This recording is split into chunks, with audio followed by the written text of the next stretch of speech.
Alright guys, hey, Farmr Trogg, just going to walk through the field here quick. I did it once and apparently it wasn't recording, so hopefully it is now, and we'll go through quick.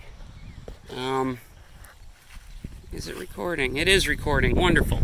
So I'm in the field with the sweet corn and the popcorn and some of our sunflowers for market. Down here is the fifth, and then this right here is the fourth planting. They look pretty decent for how old they are. The third planting is okay. I'd really like it to look better. It's not looking great, and this is all because of water. So the third planting goes up to here. And then where you can't see very much at all, that's the second planting of corn. And it just did not take. We watered, but it, nature. And then up there where you see the corn and flower, that's the first planting. So hopefully we will have a good amount off of that. Maybe get this corn to recover. I don't know. It looks really horrible. But that's how the corn looks. Don't worry, we'll have sweet corn. We got friends. And over in this acre, this is the acre that I think looks the best right now because we got drip lines and everything. So we've got our 2 rows of seeded cucumbers. Our plants died in the drought, so that stinks. I got some zinnias there coming in. We got okra in this bed. It's there, it's just small. You can see some rows if you look at it that way. Got our latest planting of beans, and then some cilantro and basil. Cilantro is just not liking the heat and the drought. Then we got peppers looking good. Those are poblanos with some bunching onions down there. These are other hot peppers here. And then we get into the sweet peppers. They're just looking just absolutely wonderful. I mean, some of them are loaded with peppers already, so I'm thinking in a week or two we're going to have some peppers and shares, but, weather, we'll see. Back behind there we got some cold crops, broccoli, cabbage, kale, and other stuff. I can't remember what's in there.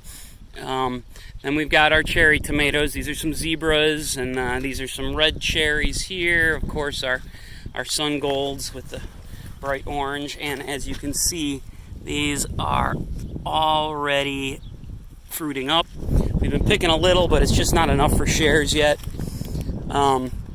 These here, these are all tomatoes. They just look great, but these here, you can see they're getting some good size on there. Those are going to be bright orange if the seeds were correct.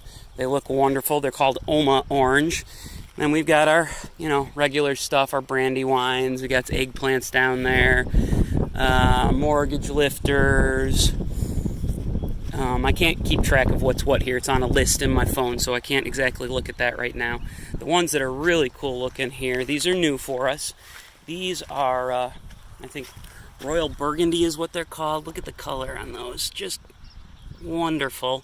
And those will be ripe soon. And then, of course, our normal reds. And, well, you can see they're loaded. Then back to the first acre. This is where peas and radishes and turnips were. Right now, we've got summer squash growing in the middle of those rows, a 6th planting of corn over there, and then our onions, which you can see these are the sweet onions. They're starting to bulb up, so August looks good for them. These are purple and then yellow storage, so we'll have those for winter. Peas that are dead and overgrown, so those don't count, blah, blah, blah. These are all beds that we've already harvested from to a point. And then there's some radishes and turnips in there. Here you can see this is our second planting of beans. The first is over there. It looks horrible. That's a drought thing. But these are looking better. We got them weeded clear, so I'm hoping in a couple weeks we'll have beans. This is our baking pumpkins, so the Musc de Provence up on top with the New England baking pumpkin on the bottom. It's a long pie. Watermelons have to be cleared out still, but we're getting to that tomorrow. And then we've got, let's see, this should be acorn and delicata and spaghetti and butternut squash. So there's your winter squash for the winter. And, well, let's look at this. The prairie looks beautiful. So much flowering right now. Obviously, the great thing about prairies, this is all seeded with masic forbs and grasses, so it survives our droughts and our downpours pretty well. But yeah, everything just looks great. Ooh, look at that bumble. Yeah. So there you go. That's how things look. Really, considering we've had a decent drought here, and even with the heavy rains, I mean, in the last few weeks, the rains everybody else has been getting, we've gotten a total of a half inch, let's see, 7/10, maybe 3/4 of an inch of rain. So everything's looking good. It's just, struggling and slow in some areas, especially on our cucumbers and summer squash because of how the original plants died off and we had to seed. But it's all coming together. We're going to have some overflowing shares, especially in August, but maybe even in July here with the tomatoes and peppers and cucumbers and squash coming in the way they are now.